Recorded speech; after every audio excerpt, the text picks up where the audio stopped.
brother Kwaku Anansi at your service, just here to retake all of our African folklore and give them back to our children again, brand new in a different mouth. Ashe. No. Yes, sir. Salam alaikum. Hope everyone is at peace, and thank you for tuning into this video. Today, I want to talk about Tribute to the Ancestors, which is an event that takes place in Brooklyn, New York, Coney Island specifically, around June time every year. I went last year. No, was it last year? It was the year before last year. So it's been a year and change since I've went. No, it was last year. Yeah, I went last year. Time flies. But yeah, I went last year. I sat on the footage for a long time because I needed to process what I felt that day. It was something rich. It was something intentional. It was something beautiful.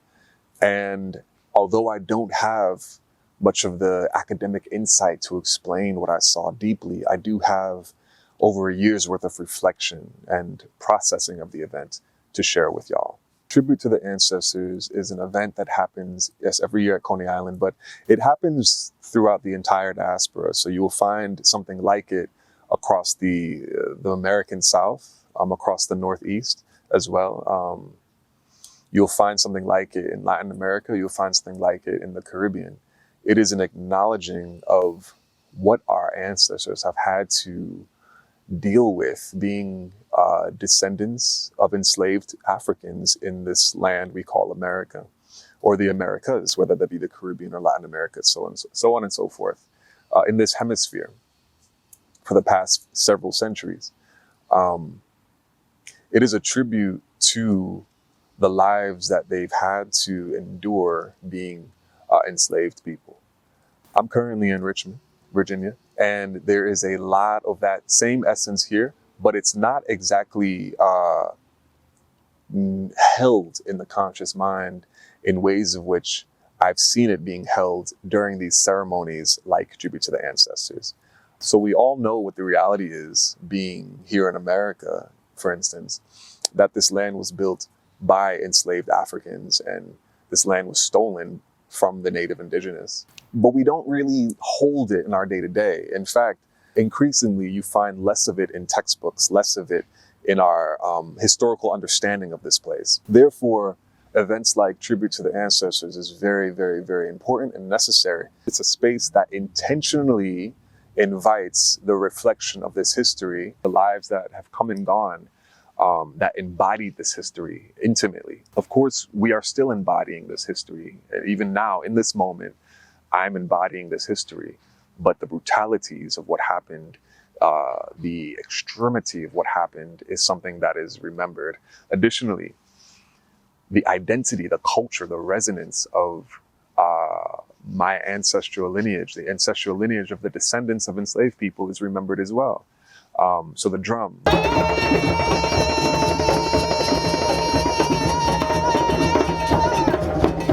The drum is crucial to who we are, as well as the music, the dress, the speech, the language. These are reflections of who our ancestors were before and during this centuries-long sort of days and wash machine of colonial trauma that we've been navigating. So when you arrive at Tribute to the Ancestors in Brooklyn, you find that there are many older people who are operating the event. This is because older people have stewarded this information for most of their lives, because it's been communicated to them by their older generations or their grandparents and great-grandparents, that to remember who your ancestors were is something that is deeply important to who you are now and who you will be tomorrow and in the next year and the generations to come. This is an idea called Sankofa, which is an African traditional idea. Sankofa is represented by a crane that is moving forward but looking back. As the crane moves forward, it can look back. It has that rotation of the neck. This is a symbol that communicates the importance of looking behind you in order to know how to move forward. So Tribute to the Ancestors is a Sankofa opportunity, a moment to look back in order to know how to move forward in your being, in your identity, whether as a human being. And I say as a human being because ultimately events like these are events of which all could receive. However, it's specifically for those who carry the lineage of Africa by way of the last few centuries, the colonial era and the construction of the West. So you find a lot of older people doing this. You don't find a lot of younger people who are organizing this event.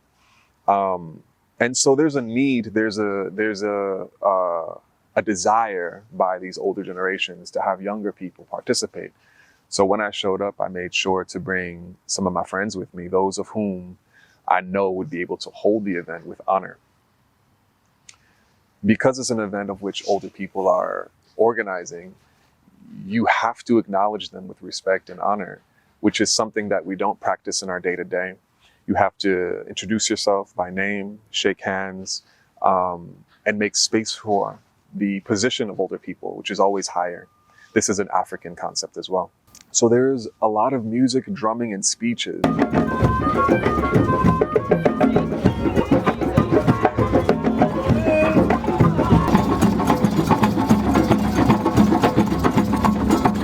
energy is imbued with Africanness. And there's offerings to the ancestors as the music and drumming and dancing is happening. And this is something you could feel, right? I don't have a lot of, because of the trauma of slavery, I don't have a lot of cultural information as to why we do what we do, but it's natural to what I can feel in my heart. It feels right. And so in this space, you can just feel the energy pulsating throughout the entire space, transforming the community into one being, into one rhythm. So as the drum beats and as people dance and as we speak and reflect on our passage, there is sort of a rising up in energy. And this is something that you could appreciate throughout the entire day. As the sun is beating on the beach, you could feel the energy rising, rising, rising. Eventually, there is a coming onto the shore. So you step off the boardwalk and you move onto the sand, onto the beach. And the drum and progression of dancers and all these individuals are moving along in a line towards the ocean. And we continue drumming, we continue dancing. We don't stop drumming, we don't stop dancing. We're conjuring energies, we're stomping so the ancestors could hear us within our own essence and under the ground and in the energy, in the ether. We are creating a bridge from the material world, the earthen world, the physical world into the spiritual world. And as we continue to build up this energy and build this bridge and build this conduit of music and dance, we then give offering to the ocean. This offering is not to any specific deity, perhaps. It's towards the cumulative, familial, energetic frequency of our ancestors.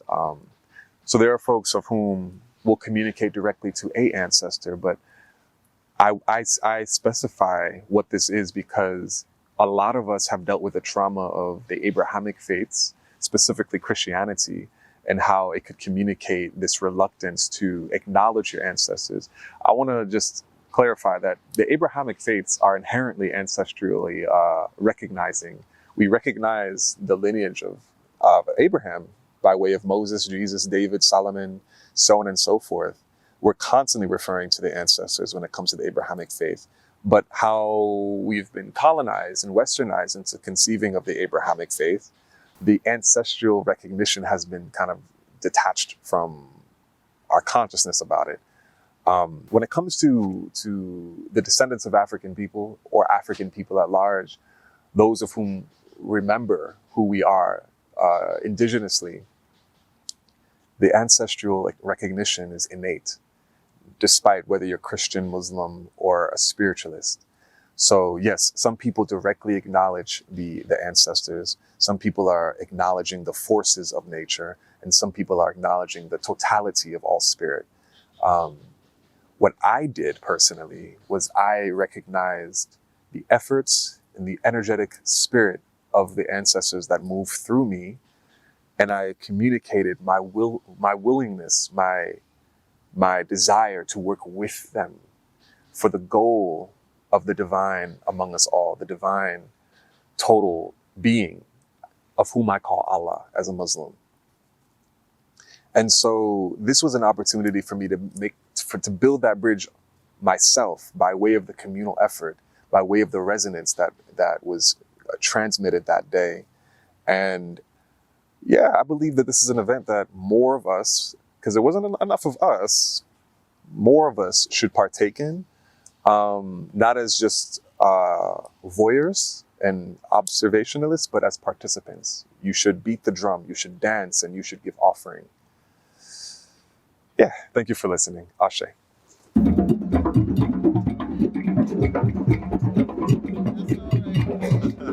That's all right.